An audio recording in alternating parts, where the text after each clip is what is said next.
자, 오늘 본문 말씀을 가지고 하나님의 뜻대로 감사하라라는 제목으로 말씀의 은혜를 나누겠습니다. 함께 우리 제목을 따라 하시겠습니다. 하나님의 뜻대로 감사하라.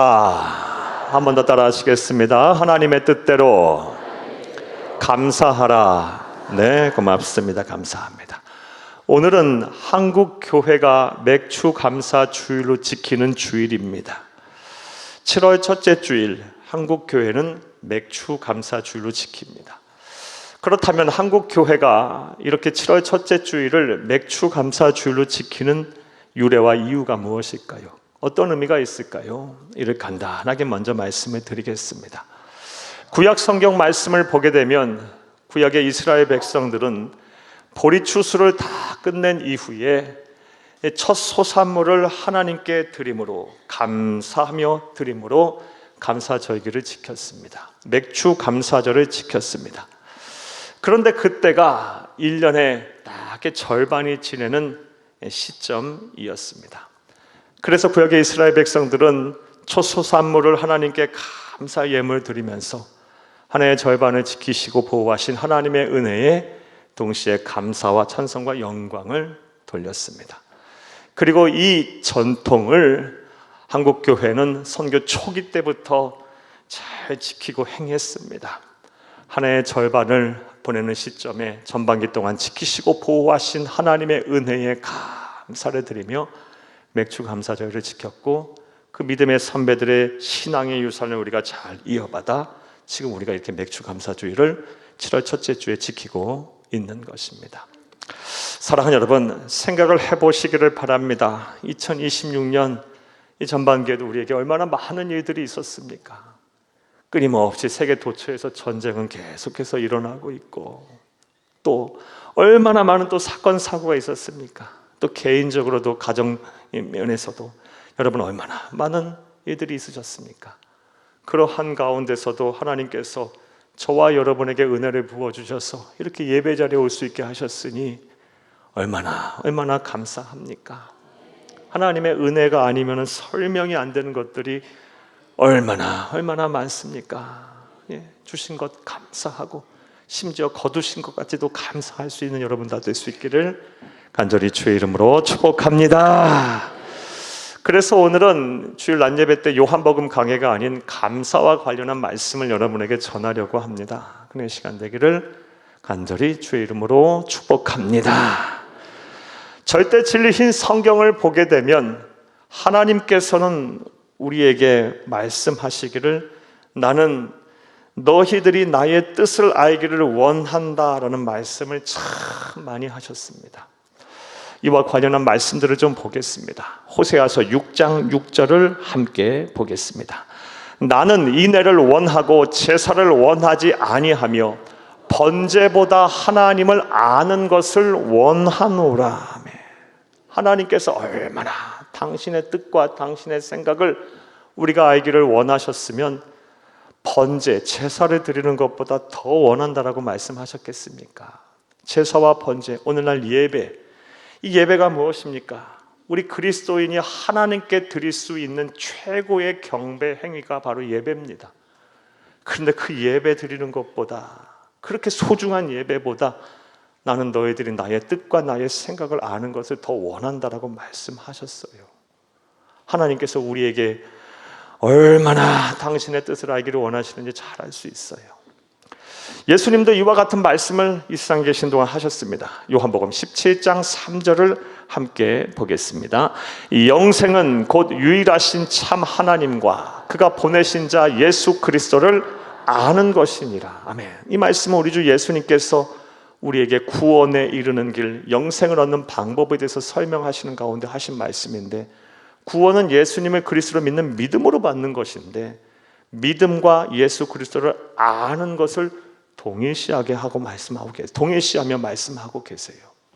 이를 통해 우리 주 예수님께서도, 하나님이신 예수님께서도 우리가 하나님을 아는 것이 얼마나 원하고 계시는지를 잘 알 수가 있습니다. 그러므로 저와 여러분은요, 하나님의 나라 가는 그날까지 하나님을 알기 위해 힘써야 합니다. 하나님의 뜻, 하나님의 생각을 알기 위해 힘써야 하는 것이고, 그렇게 하는 것이 신앙생활 잘하는 것이며 하나님을 아는 지식이, 하나님의 뜻과 생각을 아는 지식이 우리 가운데 충만해질 때, 다 이해가 깊어질 때 우리의 신앙은 성장하는 것이고 우리의 신앙은 성숙해지는 것입니다. 이것은 저리 알고 믿는 저와 여러분 될 수 있기를 간절히 주의 이름으로 축복합니다. 그런데 이렇게 하나님을 아는 지식이 충만해지는 것, 그리고 하나님의 뜻과 생각을 바로 알고 행하는 것이 우리의 감사 생활에서도 그대로 적용이 됩니다. 성경은 우리가 감사하게 되면 복을 주시겠다는 말씀이 참 많습니다. 그런데 복을 주실 때에도 우리가 어떻게 해야 복을 받냐? 감사도 하나님의 뜻, 하나님의 생각 안에서 바르게 감사해야 복을 받는 것입니다. 그래서 오늘은 감사를 향한 하나님의 뜻, 하나님의 생각이 무엇인지 오늘 본문을 통해 살펴보며 은혜를 나누고자 합니다. 그의 시간 되기를 다시 한번 간절히 주의 이름으로 축복합니다. 감사를 향한 하나님의 뜻, 하나님의 생각은 무엇일까요? 이 질문에 대한 답을 오늘 본문에서 찾기 위해서 먼저 본문의 배경과 내용 설명부터 여러분에게 좀 해드리겠습니다. 오늘 본문 말씀은 예수님의 공생애의 마지막 때에 일어난 사건입니다. 예수님께서 북부 갈릴리에서 주된 사역을 하시다가 십자가의 대속의 죽음을 죽으시기 위해서 남쪽 유대 예루살렘으로 향하셨습니다. 그러한 과정 가운데 중간 지역이라고 할 수 있는 사마리아 한 성 마을에 도착하셨을 때 오늘 본문에 사건이 일어났습니다. 예수님과 제자들이 사마리아 성 한 마을에 도착하자 이르자 10명의 나병 환자가 예수님을 향하여 예수 선생님이여 우리를 불쌍히 여기소서라고 외쳤습니다. 자신들의 병을 고쳐달라는 것입니다. 사랑하는 여러분, 나병이라는 병이 무슨 병입니까? 속된 말로 병이고요. 그리고 이 나병의 원인균을 발견한 의사의 이름을 따라 오늘날에는 한센병이라고 부릅니다. 오늘날에는 치료가 가능한, 완치가 가능한 병입니다. 하지만 인류 역사를 통틀어서요, 이 문둥병, 나병은요 오랜 시간 동안 불치병으로 여겨졌고 또 참으로 많은 오해를 불러일으켰던 병이기도 했습니다. 성서 시대에는 이 병이 하나님의 저주를 받아 생긴 병으로 사람들이 인식을 했고요. 레위기서 13장, 14장 말씀을 보게 되면 전염과 또 여러 가지 사회 공동체에 끼칠 피해를 염려한 나머지 하나님께서는 제사장들로 하여금 철저하게 통제, 관리, 감독을 하게 했어요. 나병에 걸리게 되면 사회적으로 격리가 되었습니다. 그래서 예수님께서 사마리아 한 마을에 이르렀을 때 10명의 나병 환자들은 예수님 주변에 가까이 오지 못하고 멀리 떨어져서 예수 선생님이여 우리를 불쌍히 여기소서 우리의 병을 고쳐달라고 소리쳤던 것입니다. 그리고 예수님께서는 그들의 그 음성을 들으셨습니다. 그들을 불쌍히 여기셨습니다. 그러면서 말씀하셨습니다. 너희들의 몸을 제사장에게 가서 보여라. 이 말씀이 의미하는 바가 무엇입니까? 너희들의 병은 나았다, 이 말씀이에요. 오늘 우리 성도님들에게도 이 은혜가 임하기를 정말 진심으로 간절히 주의 이름으로 축복합니다. 요즘 몸과 마음이 편찮으신 분들이 너무 많은 걱정이에요. 우리 사랑하는 우리 모든 성도님들에게 하나님의 치유의 역사, 신유의 은사가 은혜가 임하기를 간절히 주의 이름으로 축복합니다. 모든 병마로부터 자유할 수 있기를 다시 한번 간절히 주의 이름으로 축복합니다. 축복합니다. 자, 10명의 나병 환자들이 예수님의 말씀을 듣고 제사장에 향해 갈 때 기적이 일어났어요. 제사장에 가기도 전에 10명의 나병 환자는 병이 깨끗하게 치료가 됐습니다. 자, 그런데 이때부터 이제 문제가 발생합니다. 고침받은 10명의 나병 환자 중에 단 한 사람, 그것도 이방인인 사마리아인만 즉시 예수님께 와서 병을 고쳐주신 것에 대해서 감사를 드렸어요. 그러나 예수님께서는 속상해하셨어요. 안타까워하셨어요. 마음 아파하셨어요.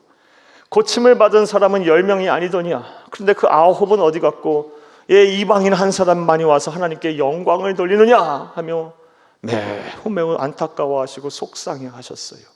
그러면서 즉시 예수님에게 달려와서 감사를 표현한 이 이방인인 사마리아 사람을 향하여 너의 믿음이 너를 구원에 이르겠다라고 말씀하셨어요. 자, 여기까지가 오늘 본문의 내용입니다. 자, 이제 이 본문의 내용 이해를 전제로 바탕으로 오늘 우리가 해결해야 될 질문에 대한 답을 찾아보겠어요. 감사를 향한 하나님의 뜻, 하나님의 생각은 무엇일까요? 이제부터 따라하시겠습니다. 첫째로, 감사를 뒤로 미루지 말아야 합니다. 즉시 감사하라. 이게 하나님의 감사를 향한 뜻이고 생각입니다. 하나님의 뜻대로 감사해야 복을 받는 겁니다. 사랑하는 여러분, 앞서 말씀드린 대로 10명의 고침받은 나병 환자 가운데 9명은 즉시 감사하지 않았고 단 한 사람 이방인 사마리아인만이 예수님께 즉시 달려와서 감사를 했어요. 그러자 예수님께서 속상해 하시면서 다음과 같은 말씀을 하셨습니다. 오늘 보면 17절, 18절을 함께 보겠습니다. 예수께서 대답하여 이르시되 10사람이 다 깨끗함을 받지 아니하였느냐? 그 9은 어디 있느냐? 이 이방인 외에는 하나님께 영광을 돌리러 돌아온 자가 없느냐 하시고 아멘. 즉시 감사해야 하는데 그렇지 못한 것에 대해서 예수님 속상해 하시고 마음 아파하셨어요. 이를 통해서 감사를 향한 하나님의 뜻, 감사를 뒤로 미루지 말라라는 것입니다. 만사 제쳐두고 감사할 일이 생겼으면 하나님의 은혜에 감사해라. 이것이 바로 감사를 향한 하나님의 생각입니다. 그렇다면 이 다른 9명의 고침받은 그런 사람들은 왜 즉시 와서 감사하지 않았을까요? 그들에게 예수님을 향한 감사의 마음이 없어서 그랬을까요? 천만에요. 죽을 병에서 살아났는데 고침을 받았는데 왜 예수님께 감사의 마음이 없었겠어요? 다만 그들에게 있어 제사장에게 먼저 가서 몸을 보이고 사회에 복귀하는 것이 예수님께 가서 감사드리는 것보다 먼저 해야 할 일이라고 생각했기 때문이에요. 또한 예수님께 감사드리는 것보다, 즉시 달려가서 감사드리는 것보다 그동안 만나지 못했던 가족들과 상봉하는 것이 먼저 해야 할 일이라고 생각했기 때문이에요. 한마디로 삶과 신앙의 자리에서 하나님보다 자신을 더 우선순위에 두었기 때문에 즉시 달려와서 감사하지 않은 것입니다. 그리고 예수님은 그것 때문에 마음 아파하신 거예요. 왜 나는 항상 너희들의 뒷전이냐? 왜 항상 나는 너희들의 우선순위에서 밀려 있느냐? 왜 감사 와서 즉시하지 않느냐 하며 속상해 하신 거예요. 그런데 안타깝게도 오늘날 저와 여러분이 이런 이런 잘못을 자주 범합니다. 하나님께서 복을 주셨으면 하나님의 은혜에 먼저 감사해야 하는데 그렇지 못한 경우가 많아요. 내 할 일 다 하고 내가 감사해야 될 사람에게 먼저 다 감사하고 나서 이후에 하나님의 은혜를 생각해요. 그것도 생각하면 다행이죠. 마지못해서 하는 경우도 많고 하나님께서 막 감화감동하셔서 또 성령께서 막 책망하셔서 어쩔 수 없이 감사하시는 분들도 많습니다. 사랑하는 여러분, 여러분의 감사의 생활은 어떠하십니까? 하나님을 정말 우선순위에 두고 하나님의 은혜에 감사하십니까? 아니면 항상 뒤로 밀어두고 그렇게 감사하고 계십니까? 만약 후자의 경우라고 한다면 마치 그런 감사 생활은 기차가 떠난 후에 손들면서 타겠다고 하는 것과도 같아요. 사랑하는 여러분, 감사에도 때가 있는 거예요. 하나님께 복을 받은 감사를 하셔야 하는 거예요. 사랑하는 여러분, 기차 떠난 이후에 손 흔들어 봐야 기차 서지 않아요. 많은 성도님들이 헌신과 봉사와 순종 그리고 감사는 하지만 복을 받지 못하는 이유는요, 그때를 놓쳤기 때문에 그래요. 이왕 감사할 거 하나님을 감화감동하게 하세요. 하나님을 기쁘시게 하면서 감사를 드리세요. 삶의 최우선 순위에 두고 받은 복이 있다면 하나님께 먼저 감사를 드리시는 여러분 될 수 있기를 간절히 주의 이름으로 부탁합니다. 이것이 바로 감사를 향한 하나님의 뜻이자 생각입니다. 감사를 뒤로 미루지 말라, 이것입니다. 두 번째로 오늘 본문 말씀을 통해 알 수 있는 감사를 향한 하나님의 뜻, 하나님의 생각은 무엇일까요? 따라하시겠습니다. 둘째로, 감사하는 사람이 참된 믿음을 가진 사람입니다. 이게 바로 하나님의 감사를 향한 뜻이에요. 감사를 하는 사람이 믿음이 있는 사람이다. 감사가 믿음의 척도다. 이게 바로 하나님의 감사를 향한 생각이다 뜻입니다. 말씀드렸다시피 10명의 고침받은 나병 환자 가운데 9명은 즉시 와서 감사하지 않았어요. 그리고 단 한 사람, 이방인 사마리아인만 예수님에게 와서 즉시 감사를 하였어요. 그러자 예수님 속상해 하시면서 다른 9은 어디 있느냐? 왜 한 사람만 와서, 이방인이니 한 사람만 와서 하나님께 영광을 돌리느냐? 라고 말씀하신 후에 이 즉시 와서 감사한 사마리아인을 향하여 다음같이 은혜의 말씀을 쏟아내십니다. 오늘 보면 19절을 함께 보겠습니다. 그에게 이르시되 일어나 가라, 네 믿음이 너를 구원하였느니라 하시더라. 아멘. 자, 일어나 가라, 네 믿음이 너를 구원하였다. 자, 그런데 이 말씀을 자세하게 좀 살펴보면요, 참으로 놀라운 은혜가 내포되어 있음을 알 수 있어요. 예수님에게 즉시 달려와서 감사를 표현한 사람, 감사를 한 사마리아인은요, 그저 예수님의 은혜에 감사를 표현했을 뿐이에요. 그런데 우리 주 예수님은 그것을 믿음의 행위로 보셨다는 거예요. 감사를 표현했는데 내 믿음이 너를 구원했다라고 말씀하셨어요. 이를 통해 하나님은 감사를 향해 어떤 생각을 갖고 계시느냐? 하나님의 은혜에 감사를 표현하는 것을 믿음의 행위로 보신다는 거예요. 이 사람이 참된 믿음을 소유했느냐, 그렇지 못하냐, 믿음을 소유했더라도 믿음의 정도가 어느 정도냐를 판단하는 기준, 판단의 척도가 뭐다? 하나님의 은혜에 감사하느냐, 그렇지 못하냐를 보고 하나님께서 판단하신다는 말씀이에요. 이와 관련해서 다음 같은 말씀 하나 드릴게요. 20세기 개신교 신학에 큰 영향을 끼친 스위스의 개혁주의 신학자였던 칼 바르트가 쓴 명저인 교회 교의학이라는 책이 있어요. 조직신학계의 아주 명저입니다. 그 가운데 은혜 파트에 이런 글을 써놨어요. 믿는다는 것은 하나님께 은혜를 받았음을 인정하고 받아들이는 것이고, 그 인정과 수용은 필연적으로 감사로 나타난다. 따라서 감사가 있다라는 것은 은혜를 받았음을 안다는 증거이고, 그것이 곧 믿음의 표지이다. 반면에 감사가 없다는 것은 은혜를 은혜로 인식하지 못했다는 것, 곧 불신의 상태이다. 불신자와 쉽게 말해 성도를, 참된 믿음을 소유한 사람을 어떻게 구분할 수 있느냐? 하나님의 은혜에 감사하냐, 그렇지 못하냐를 보고 알 수 있다는 거예요. 일리가 있는 해석이고 통찰입니다. 자, 이제 권면의 말씀 드릴게요. 사랑하는 여러분, 성경은 우리에게 분명히 말씀하십니다. 믿음이 없이는 하나님을 기쁘시게 할 수 없다. 사랑하는 여러분, 하나님을 기쁘시게 하지 못하고 무슨 복을 받습니까? 무슨 은혜가 내가 주어집니까? 정말 하나님의 특별한 은혜가 아니면은 하나님을 기쁘시지 않고서 무슨 복을 받아요? 그런데 감사의 행위를 하나님은 믿음의 행위로 보신다고 하셨어요. 이제 감사를 하나님 앞에 풍성하게 하셔서 여러분의 믿음을 하나님 앞에 보여드리세요. 그리고 그것으로 인하여 하나님을 기쁘시게 하세요. 여러분에게 반드시 복을 주실 것입니다. 이런 은혜와 실천이 저희 여러분 가운데 충만하기를 간절히 주의 이름으로 축복합니다. 자, 세 번째로 오늘 본문 말씀을 통해 알 수 있는 감사를 향한 하나님의 뜻, 하나님의 생각은 무엇일까요? 따라하시겠습니다. 셋째로, 감사는 더 큰 복을 부르는 축복의 씨앗입니다. 이게 하나님의 감사를 향한 생각이에요. 복을 받기를 원하냐? 그러면 복을 받도록 축복의 씨앗인 감사를 하라, 이 말씀이에요. 오늘 보면 19절을 다시 한번 읽겠습니다. 그에게 이르시되 일어나 가라, 내 믿음이 너를 구원하였느니라 하시더라. 아멘.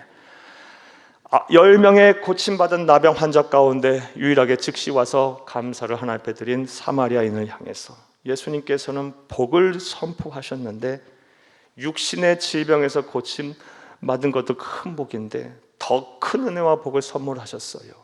내 믿음이 너를 구원하였느니라. 영혼까지 구원을 받았어요. 감사를 했더니 더 큰 감사를 받아 갈 수 있게 하셨어요. 이게 하나님의 법칙이에요. 감사를 향한 하나님의 뜻입니다. 이와 관련해서도 다음 같은 글 하나 읽어드릴게요. 19세기 영국의 침례교 목사님이시자 설교의 황태자라고 불려졌던 찰스 스펄선 목사님이 라이트 이브닝 타임이라는 저녁 때의 빛이라는 설교에서 하신 말씀이에요. 여러분 한 번쯤은 들어보실 수도 있었을 거예요. 들어보세요. 촛불을 보고 감사하는 자에게는 전등불을 주시고 전등불을 보고 감사하는 자에게는 달빛을 주시며 달빛을 보고 감사하는 자에게는 햇빛을 주시고 햇빛을 보고 감사하는 자에게는 주님의 영광의 빛을 주신다. 감사는 더 큰 감사를 불러오는 축복의 씨앗입니다. 사랑하는 여러분, 이제 여러분에게 또 권면의 말씀 드릴게요. 대자연의 법칙, 하나님이 만드신 이 창조의 섭리는요, 뿌린 대로 거두는 법이 있는 거예요. 씨를 뿌려야 열매를 맺죠. 수확을 거두죠.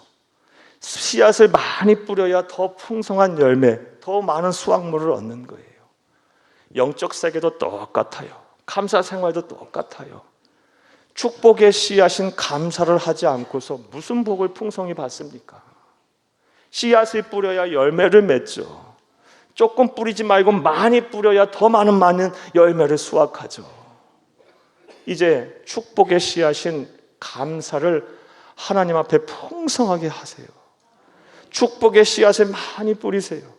하찮은 것, 사소한 것이라도, 아니 억지로라도 씨앗을 뿌리세요. 축복의 씨앗을요. 그리하면 하나님께서 그 씨앗을 나고 자라게 하셔서 풍성한 열매를 맺게 하셔서 지금 하는 감사보다 더 큰 감사를 하게 하실 것입니다. 감사를 향한 하나님의 생각, 감사는 더 큰 복을 부르는 축복의 씨앗, 은혜의 마중물이라는 것입니다. 이것을 온전히 믿고 행하는 여러분 될 수 있기를 간절히 주의 이름으로 축복합니다. 자, 오늘 성찬 예식도 해야 하니까 이제 말씀 맺겠습니다. 사랑하는 여러분, 오늘은 맥주 감사 주일입니다. 전반기 동안 지키시고 보호하신 하나님의 은혜 얼마나 고맙습니까? 하나님의 은혜가 아니고서 우리가 어찌 이 자리에 앉아 있을 수 있습니까? 모든 것이 하나님의 은혜이자 축복이고 감사할 일이에요.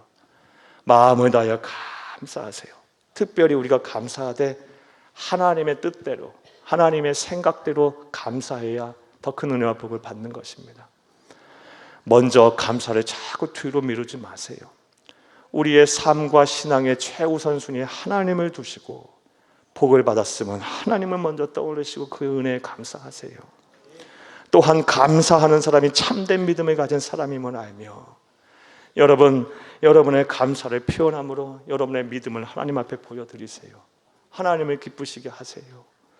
감사가 더 큰 복을 부르는 축복의 씨앗임을 알며 여러분 하나님의 나라 가는 그날까지 축복의 씨앗인 감사를 많이 뿌리세요. 많이 표현하세요. 많이 하나님께 드리세요. 그러면 그 감사 위에 더 큰 감사를 하게 하실 것입니다. 이런 은혜와 시철이 여러분 가운데 충만하기를 간절히 주의 이름으로 축복합니다. 축복합니다. 축복합니다.